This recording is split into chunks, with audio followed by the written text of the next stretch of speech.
انسان کے فائدے کے لیے، انسان کے بھلے کے لیے اس کائنات کو اللہ تعالیٰ نے پیدا فرمایا ہے، اور اس کے لیے ان چیزوں کو مسخر کر دیا ہے، اور پھر انسان کی تخلیق کا مقصد یہ بیان فرمایا کہ وَمَا خَلَقْتُ الْجِنَّ وَالْإِنسَ إِلَّا لِيَعْبُدُونِ، کہ جنوں اور انسانوں کو میں نے اپنی بندگی کے لیے، اپنی توحید کے لیے، اپنی اطاعت اور فرمانبرداری کے لیے پیدا کیا۔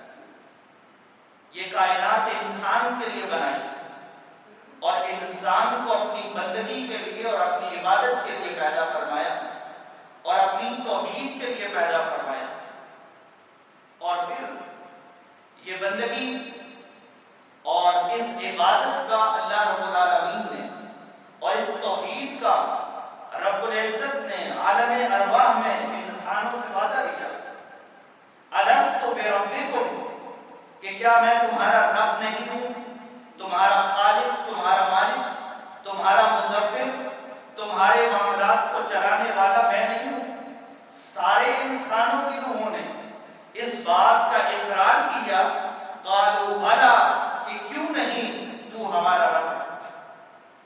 لیکن انسان جو ہوا یہ بھول جاتا ہے۔ اللہ رب العالمین نے اس کی یاد دہانی کے لیے انبیاء اور رسل کو مبعوث فرمایا، اور آدم علیہ السلام سے لے کر نبی کریم صلی اللہ علیہ وسلم کی ذات گرامی پر اس کا جب اختتام ہوتا ہے تو تمام کے تمام انبیاء اور رسل نے آ کر اللہ کے اس وعدے کو یاد کرایا، توحید کا سبق دیا اور رب کی بندگی کا طریقہ بتایا۔ اس کے لیے اللہ تعالیٰ نے جس دین کا انتخاب کیا اس کا نام اللہ تعالیٰ نے خود ذکر فرمایا ہے کہ وہ اسلام ہے۔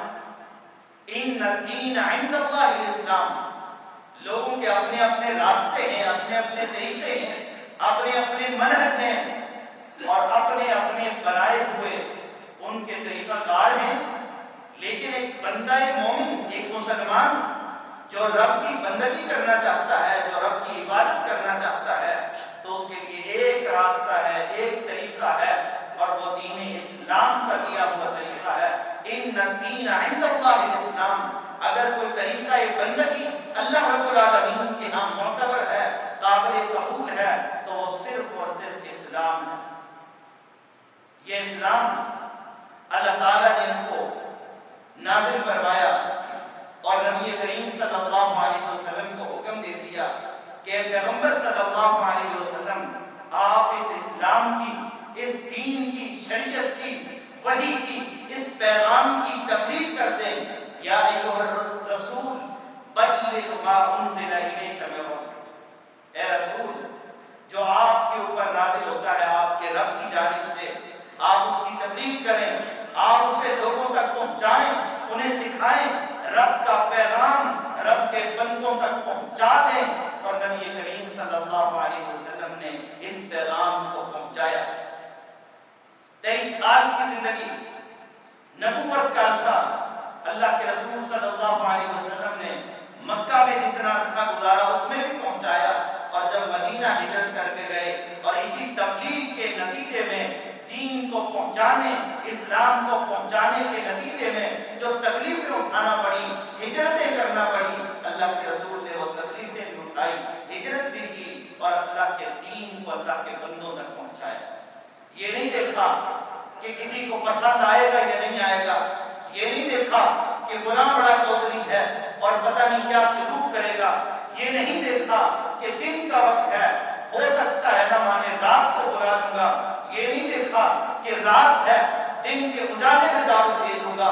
اللہ کے رسول نے اللہ کے دین کو پہنچایا، دن کو بھی پہنچایا، رات کو بھی پہنچایا، غریبوں تک بھی پہنچایا، امیروں تک بھی پہنچایا، مردوں کو بھی یہ پیغام دیا، عورتوں کو بھی یہ پیغام دیا، چھوٹے چھوٹے بچوں کو بھی اللہ کے رسول صلی اللہ علیہ وسلم نے یہ پیغام جو رب نے نازل کیا تھا اسلام کی صورت میں، دین کی صورت میں، وحی اور شریعت کی صورت میں، اللہ کے رسول نے وہ پیغام اللہ کے بندوں تک پہنچایا اور پہنچانے کا حق ادا کر دیا۔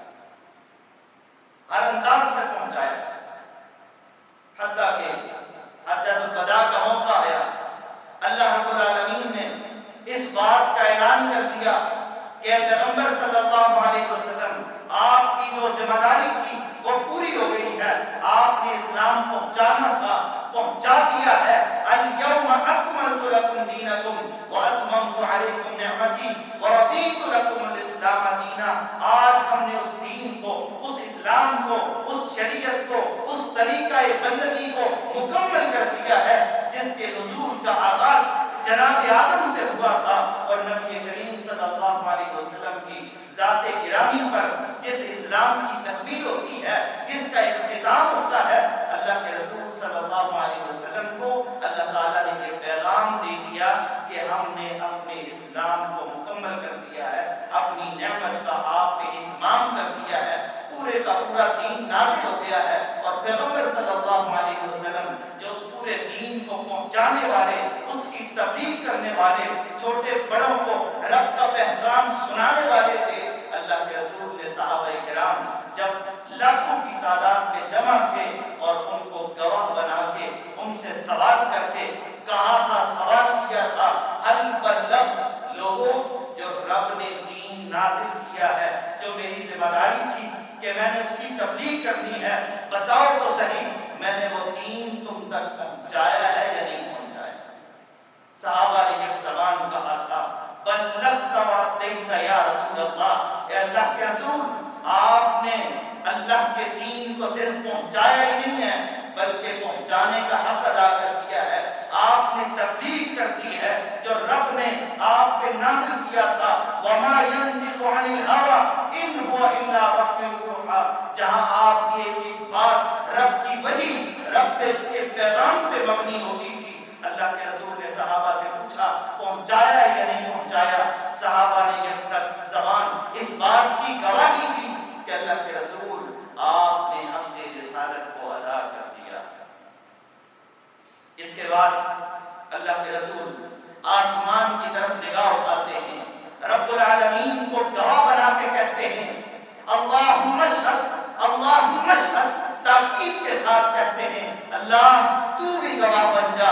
یہ دنیا والے بھی گواہی دیتے ہیں میں نے تیرا پیغام ان تک پہنچایا ہے، جو تو نے نازل کیا تھا میں نے تیرے بندوں تک پہنچا دیا ہے اور پورا پہنچایا ہے، کسی چیز کو چھپایا نہیں ہے۔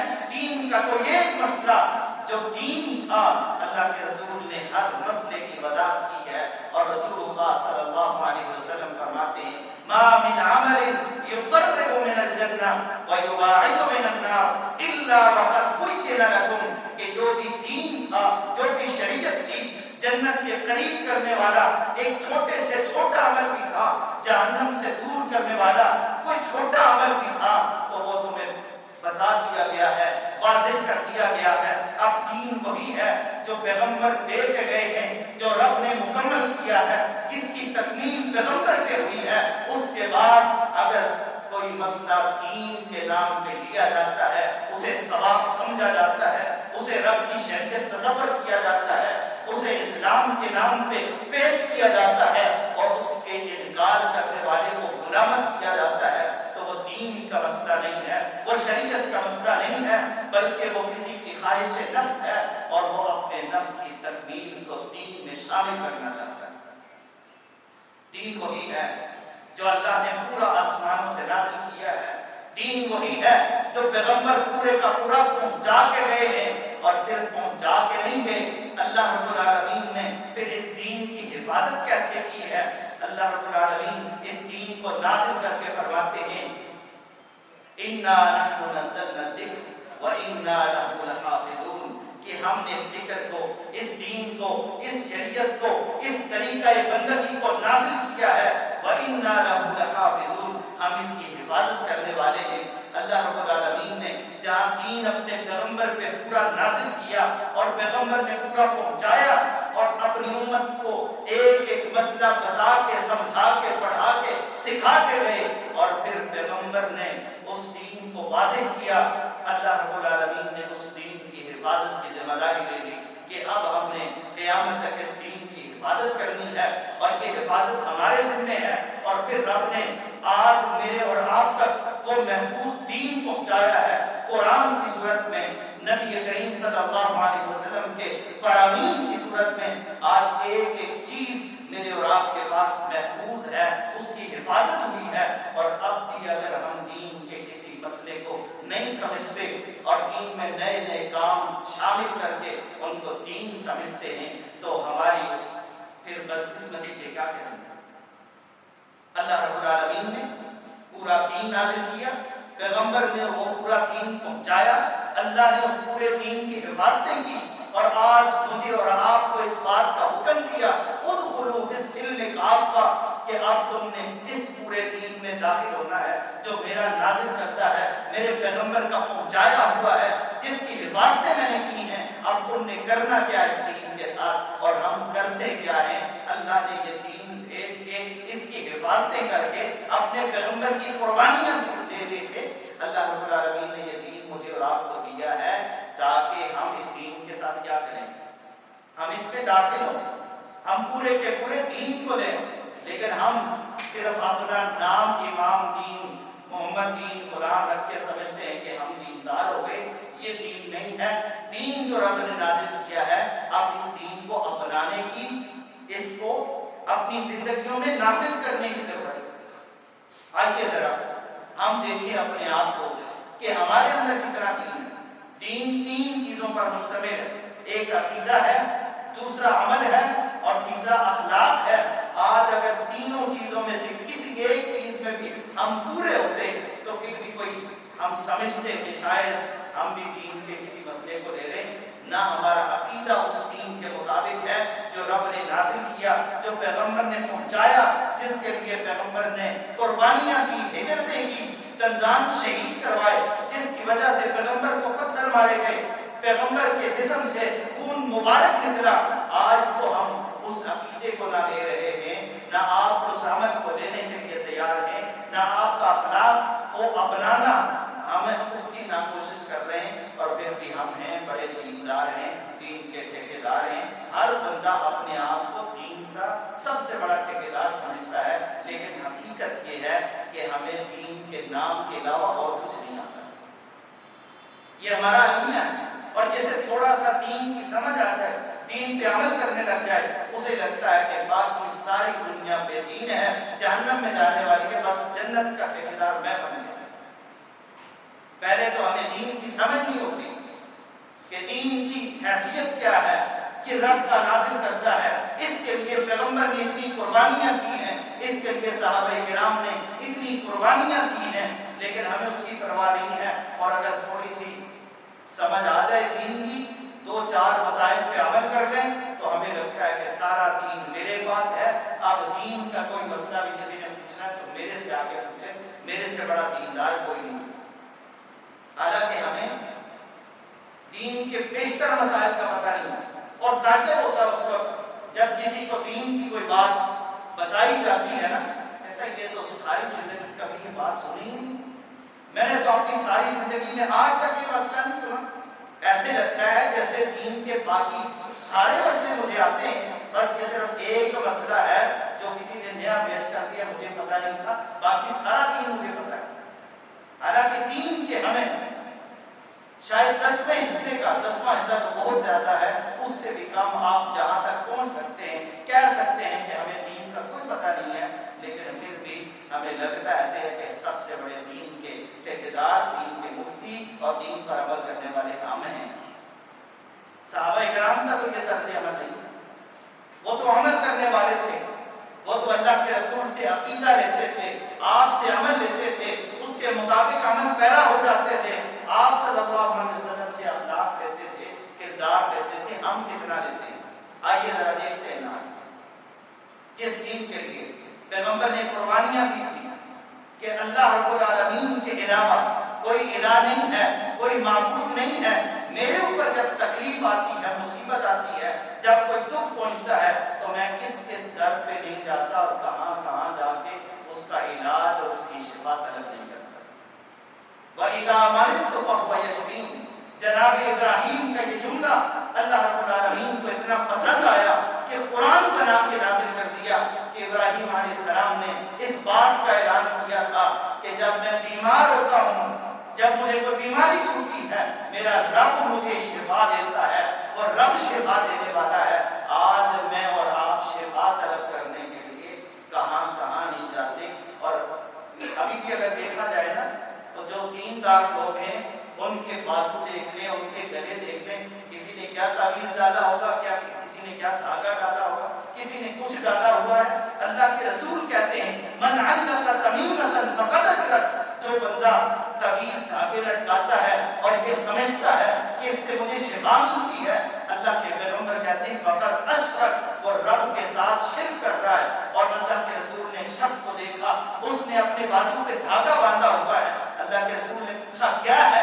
کہنے لگا وہن، بیماری کی وجہ سے، کمزوری کی وجہ سے باندھا ہوا ہے، اس سے شفا ملتی ہے۔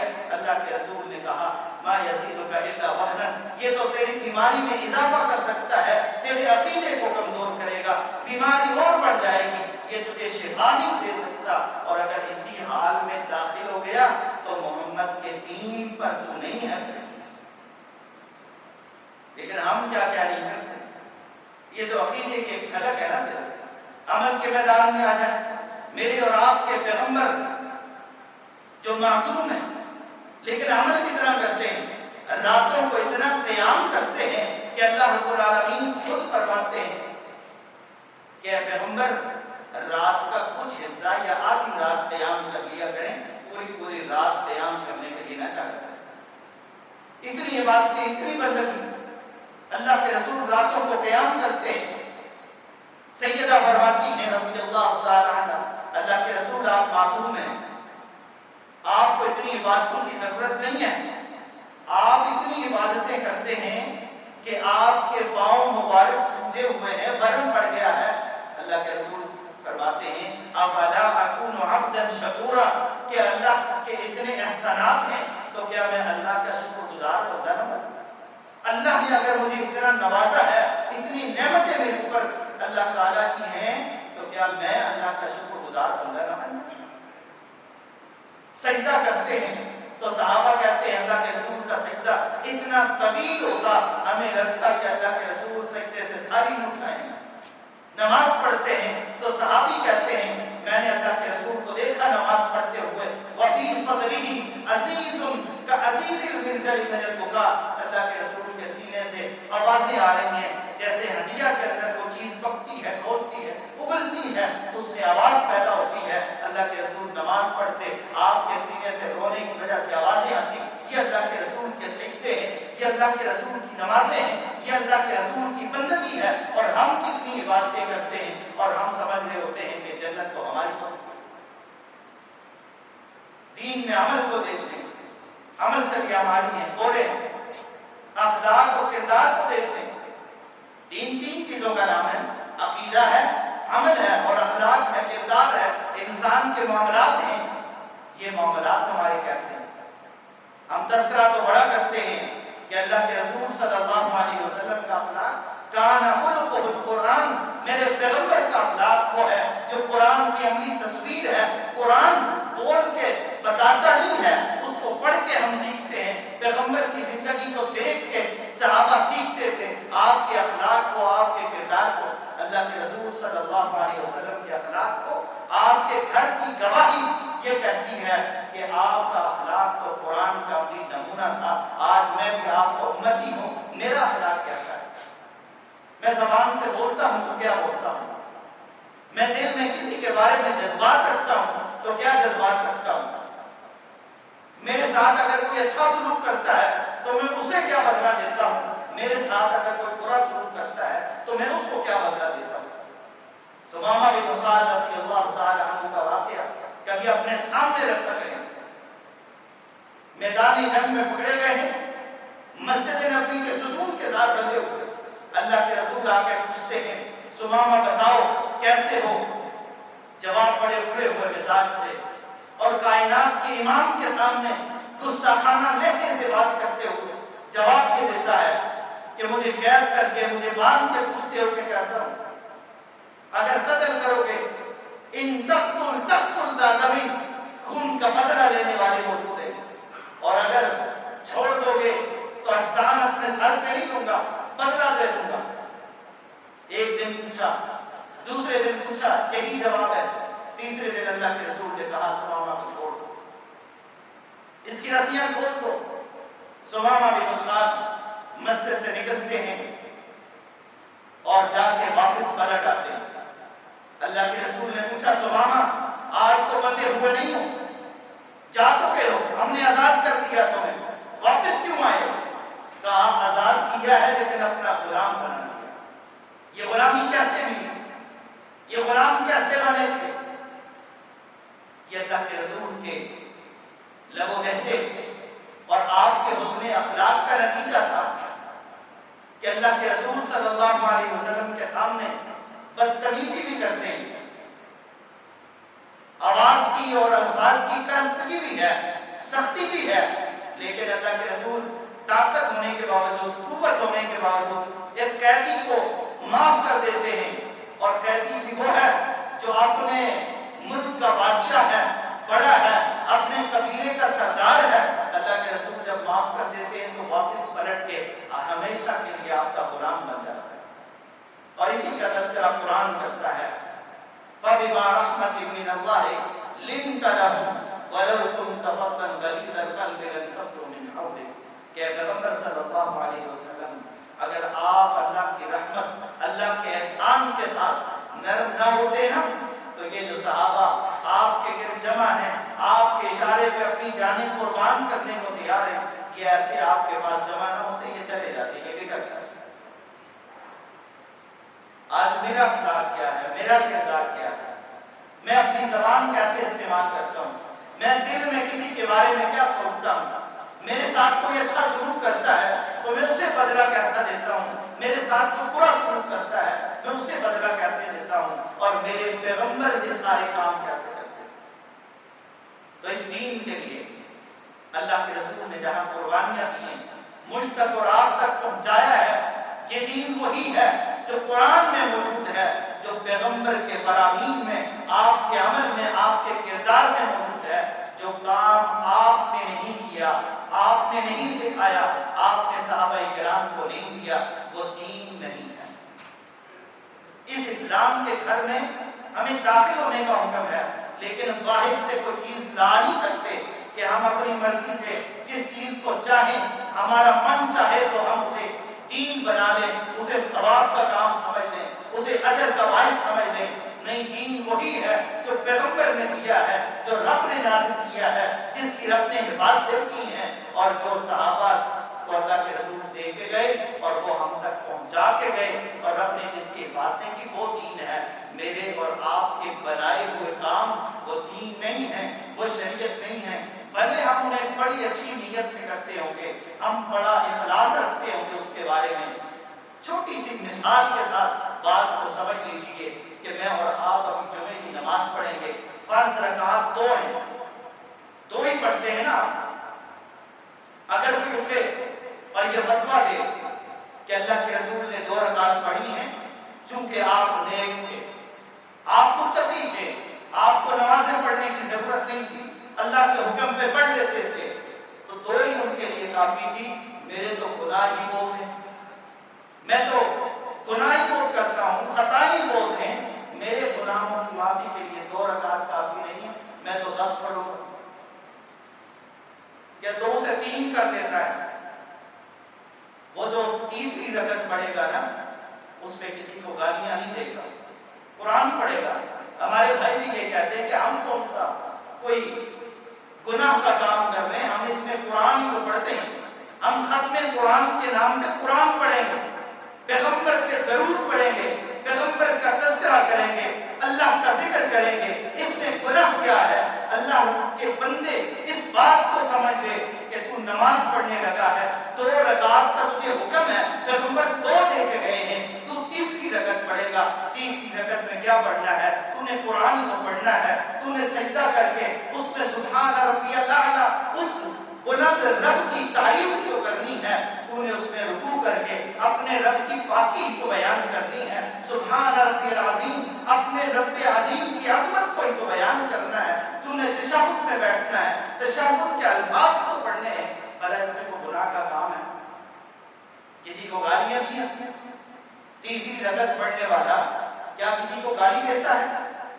کسی پہ الزام لگاتا ہے؟ یہ نماز میں بیٹھا جھوٹ بولتا ہے؟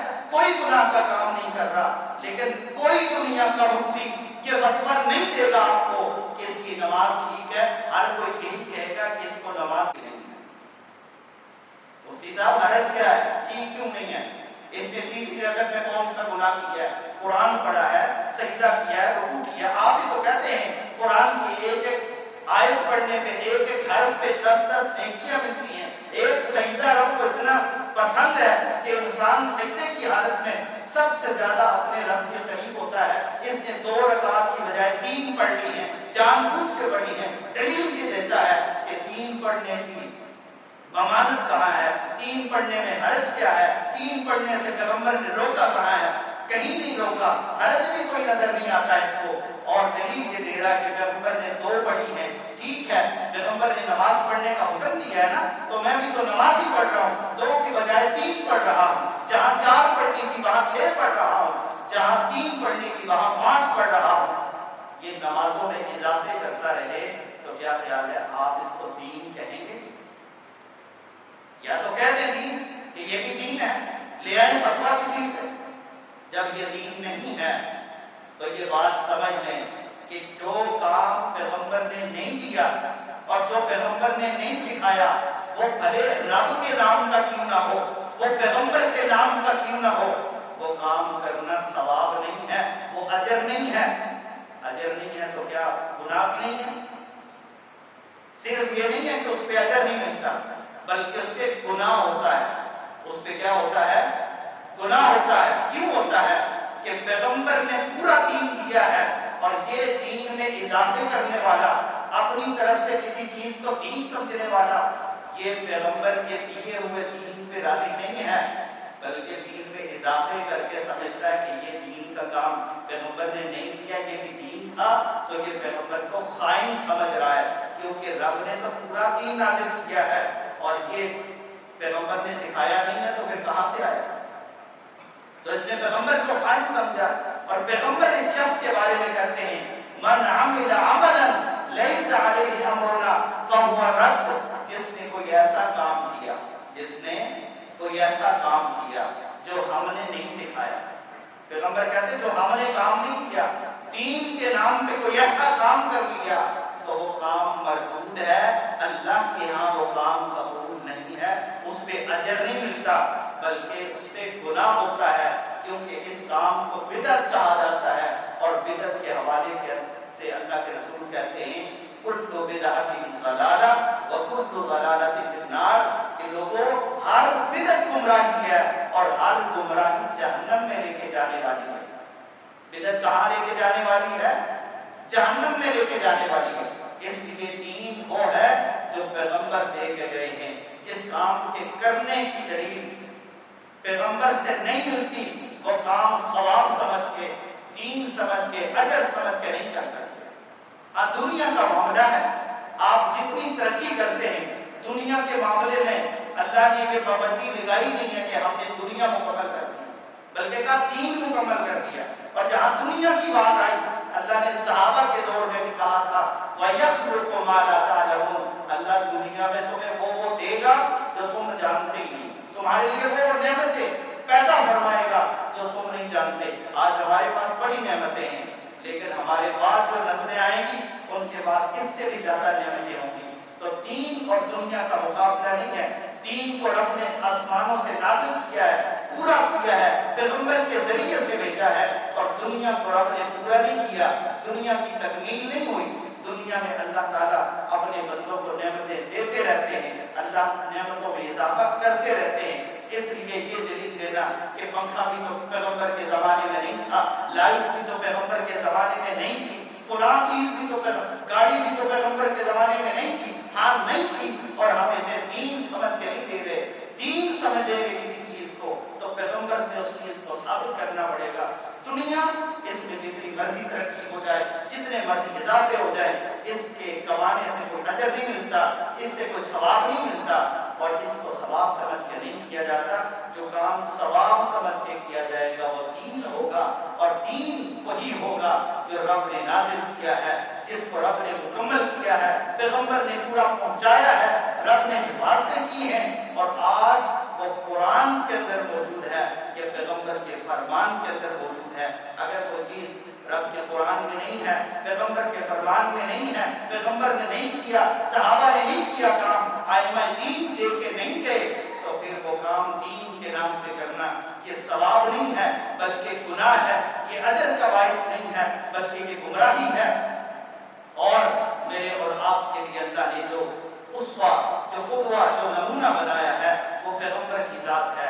لَقَدْ كَانَ لَكُمْ فِي رَسُولِ اللَّهِ أُسْوَةٌ حَسَنَةٌ کہ دنیا جہان کے لوگوں میں نے تمہارے لیے پیغمبر کی زندگی کو، پیغمبر کو، اس کے ایک ایک عمل کو، اس کے عقیدے کو، اس کے کردار کو، اس کے اخلاق کو، ہر جگہ پہ ہر معاملے میں تمہارے لیے نمونہ بنایا ہے۔ تو میرے اور آپ کے لیے اسوہ حسنہ ہے۔ بدعت حسنہ کے نام پہ نئے نئے کام نہیں ہیں، ہم نے وہ کرنا ہے جو پیغمبر نے کیا ہے، جو صحابہ نے کیا ہے۔ اللہ ہمیں اس دین پر زندہ رکھے، اسی دین پر موت دے، اور کل قیامت والے دن اللہ رب العالمین ہمیں اسی دین کے مطابق اٹھائے اور پیغمبر کا ساتھی بنائے، پیغمبر کی رفاقت اور صحبت عطا فرمائے۔ کہنے اور سننے میں جو غلطی کوتاہی ہوئی اللہ تعالیٰ اس سے درگزر فرمائے، اور جو صحیح بات ہوئی اس